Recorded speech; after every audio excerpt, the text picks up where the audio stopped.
Hey. How are you holding up after what went down? Just checking to make sure you're in one piece. The usual.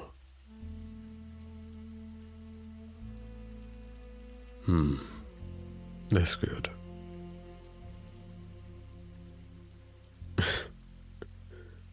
No, it's definitely not the typical experience. You had a memorable first day. Not everyone gets explosions and near-death experiences. Intense stuff like this rarely happens, and never to trainees. We try to gradually get recruits accustomed to our dangerous way of life, so it doesn't destroy them from the inside. On the first day, at least.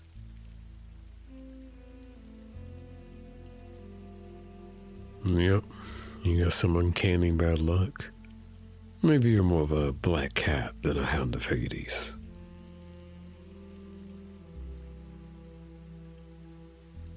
Okay, whatever. Let me know if you need treatment. There's a first aid kit here somewhere.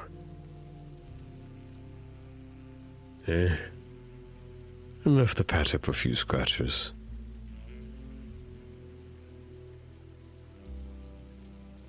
By the way, I called the boss. I told him what happened. Yeah, everything. He said that they had been looking into some odd criminal movements inside the neutral territory.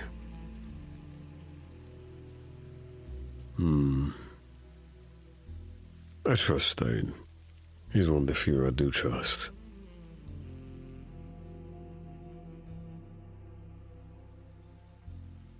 We joined the Hades family around the same time. Been a while since we've known each other. We were both orphans before joining. The boss gave us a place to live, food to eat, and a purpose to call it on. I don't know about Thane, but that was the first time anyone had given me an opportunity to prove myself. The first time anyone had looked at me and saw, well, me.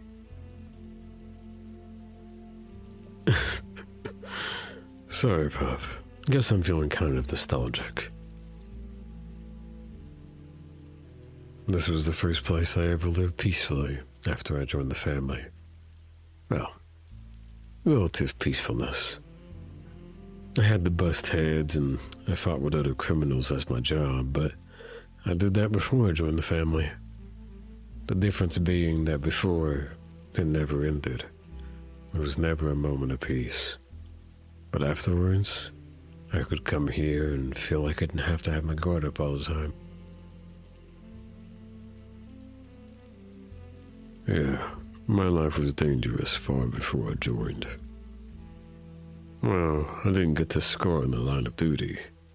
I got it long before I joined up with the Hades family. Even if I can't see out of this eye, I know you looked at it. But you've been better than most about asking about it. No, I don't mind talking about it.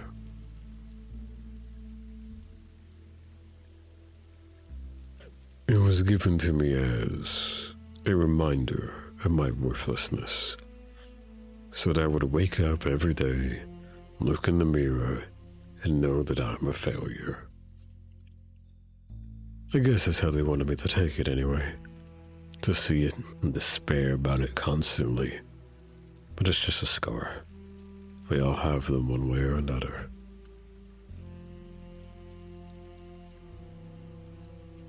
I decided the day I joined that I would never get rid of or cover up my scars.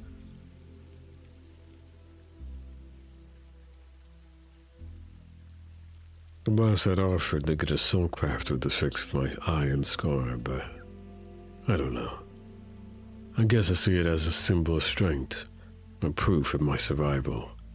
Something that says I'm more than the fate I was branded with.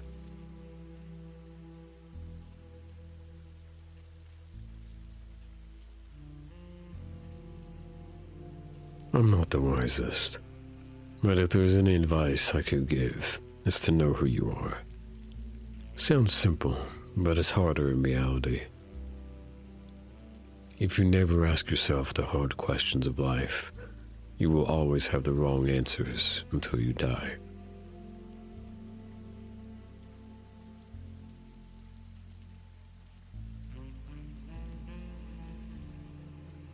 I know you're a good person.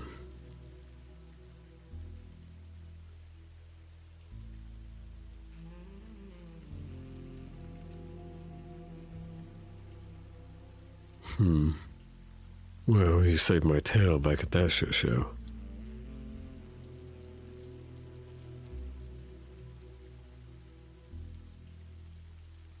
I disagree. Those small moments in your life, when you move without thinking, are the most important. Those moments where you cast aside everything weighing in your mind is where your truest self lies. Though, in the introductory guide to Soulcraft, it says it more like, when thy soul is not stained by fear, nor molded by desire, thou shalt know the truth that has always slumbered within. I'm not just muscle, you know. I can read on occasion.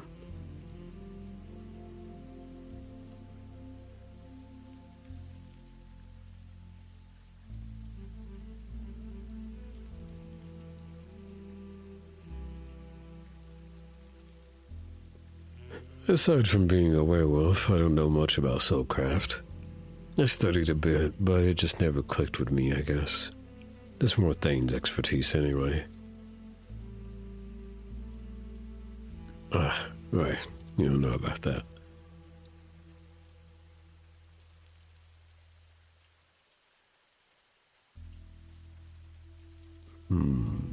How do I explain? People are complex.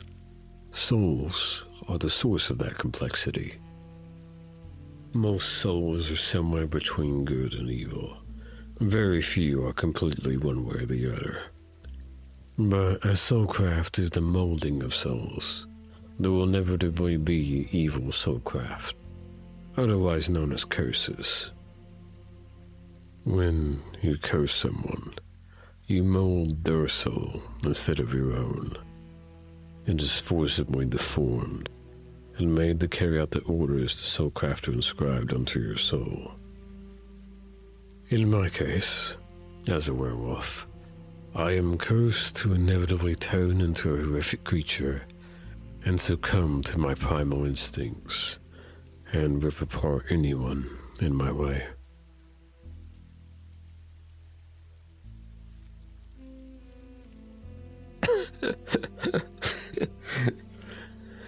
Do I change from the moon? No, I don't change from the moon. Most werewolves don't. The reason you hear about that is because back in the day, before curse laws were put into place, curses were considered a normal form of soulcraft. And the moon was used as a common trigger for curses.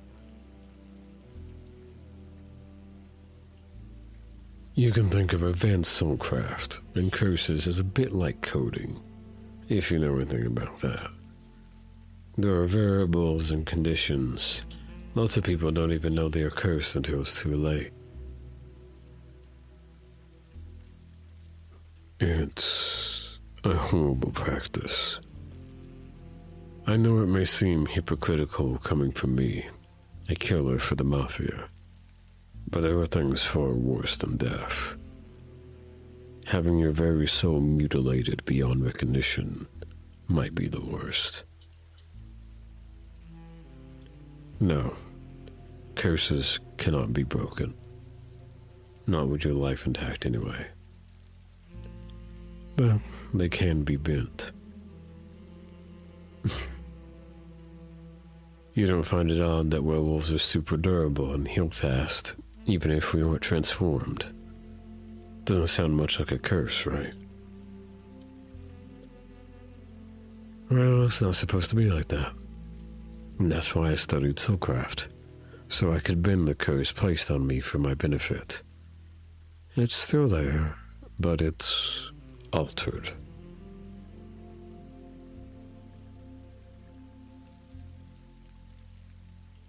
I guess that's just life, though.